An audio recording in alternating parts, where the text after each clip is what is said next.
Hi, you're with Julian on the Brown Note. First album review of 2025, and we're in February. I haven't really been listening to new music much, and that's changing. There's been quite a few interesting releases. So the only couple of albums I've got I'm going to cover today. And the first of those is the latest by Bad Bunny called DeBÍ Tira Más FOToS, or I Should Have Taken More Photos. And that title track itself has become emblematic with people supporting the conflict in Gaza as well. The notion of previously beautiful lives being destroyed. I wish I'd taken more photos before it was rubble. And that denotes that this is by far the most politicized album that Bad Bunny has done. Benito Antonio Martínez Ocasio from Puerto Rico is known as the current king of Latin pop.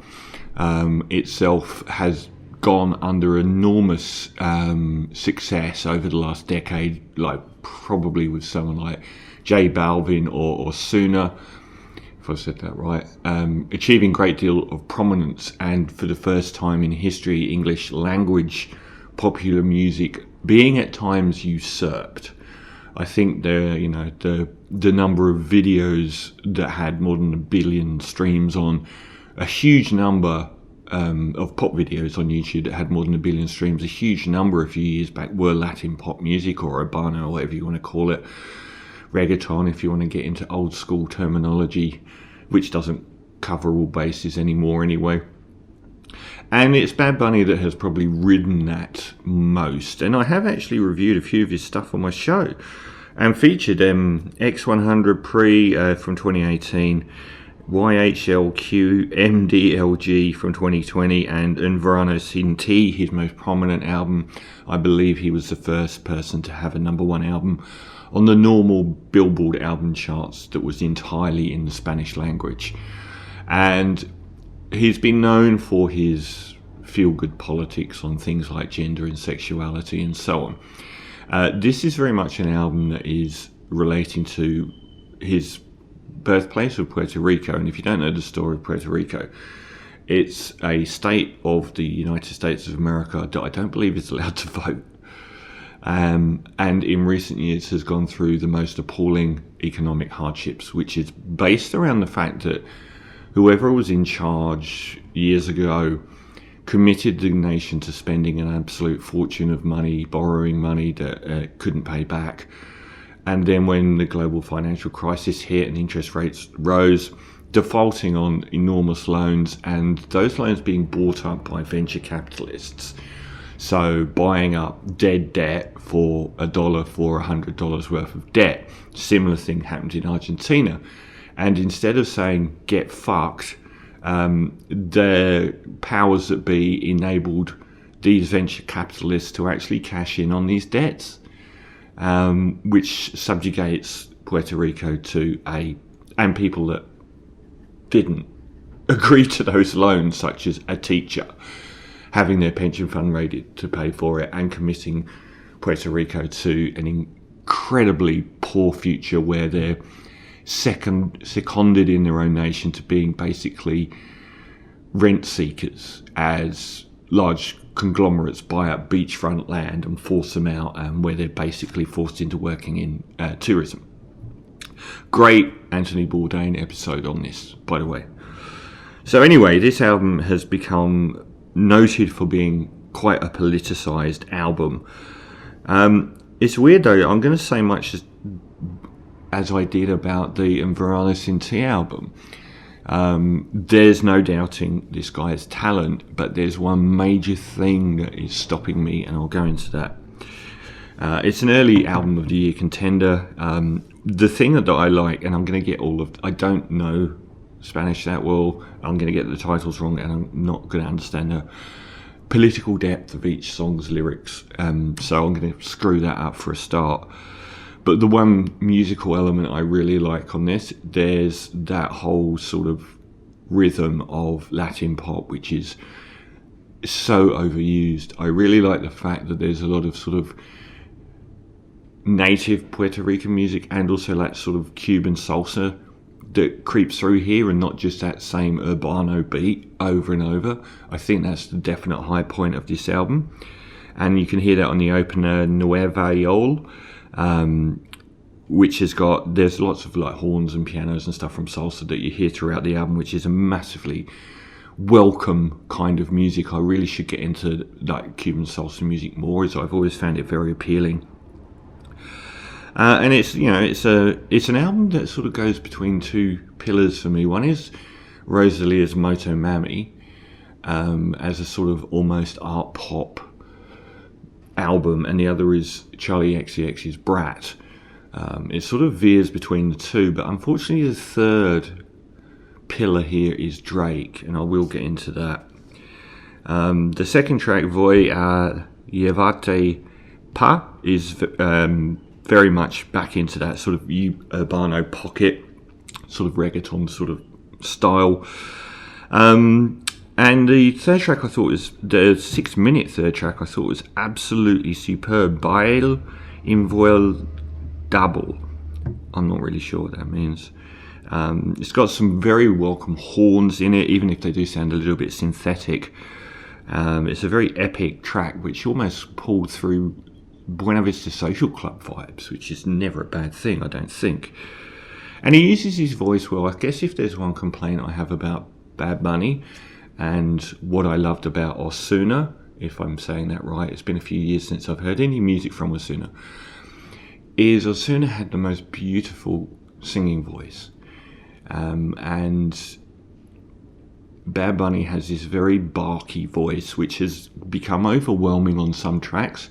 He does superbly on this album in using his voice in a multiple range of ways. He hasn't got as melodically pretty a voice as someone else, and that's probably why Ojitos Lindos from the previous album was my favourite, because it's got this beatific female vocal. I'd say here his voice is far less grating than it can be, and he uses it in a lot wider variety of ways across the album. And mentioning that, Perfumito Nuevo with Rye Now has apparently a different female vocalist, but I would have guessed that it was the same one from Ojitos Lindos, which is just a beautiful pop song. And they attempt to, I think, recreate it with that one. It's a very nice addition, and it's a very strong opening run.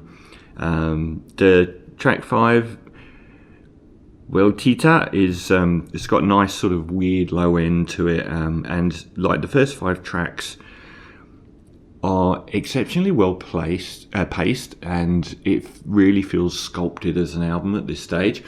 And I don't think that that's the case over the whole album. So we get into like Velda. It's just filler. It's just like reggaeton filler. And so is track 7. It's pleasant, but it's filler. And this is what I want to say about what's stopping Bad Bunny at the moment for making a true masterpiece of an album. He seems to really want to. He seems to be very concerned with the album as a format.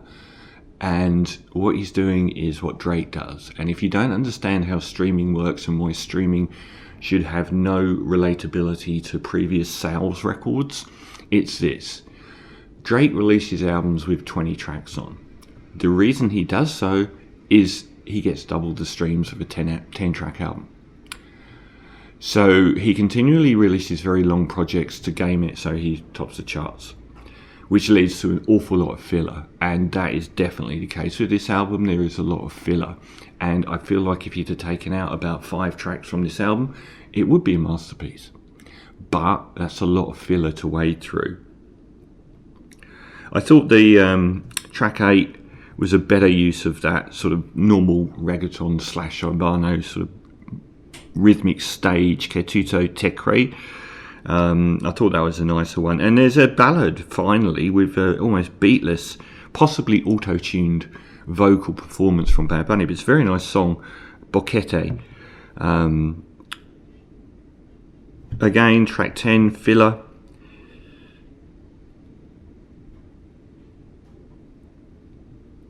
And Turista, I'm imagining, is obviously a song that is relating lyrically to the impact of tourism on Puerto Ricans. I would say that it's got a very nice cover, which is 2 empty white plastic chairs underneath a palm tree.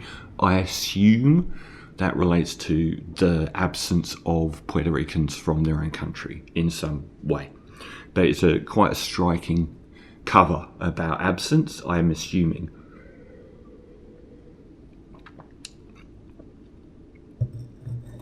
Track 12 I've got down as Cafe Con Ron. Absolutely terrific. Almost like it's not from a modern Latin album. It's that engaged in previous models of Latin music sounds. And some more cover, there's another ordinary track, but the title track 16, DTMF, which is the acronym of the title of the album and relates to I wish I'd taken photos when things were nicer or when I was there, has become an online viral sensation relating to displaced people wishing they'd take ownership of the visuals of their homeland before it was destroyed, as in Gaza. Primarily, I think that is, and that's a good political link for this album to make. I think it's a nice, it buttresses the political positioning of the album. And there's a straight salsa track, La Madanza, at the end, which I thought was very good. So it's a good album, but it could have been so much better. It just seems to have added a lot of tracks onto game streaming and to top the Billboard 100 album charts, which it did. So another Spanish language album.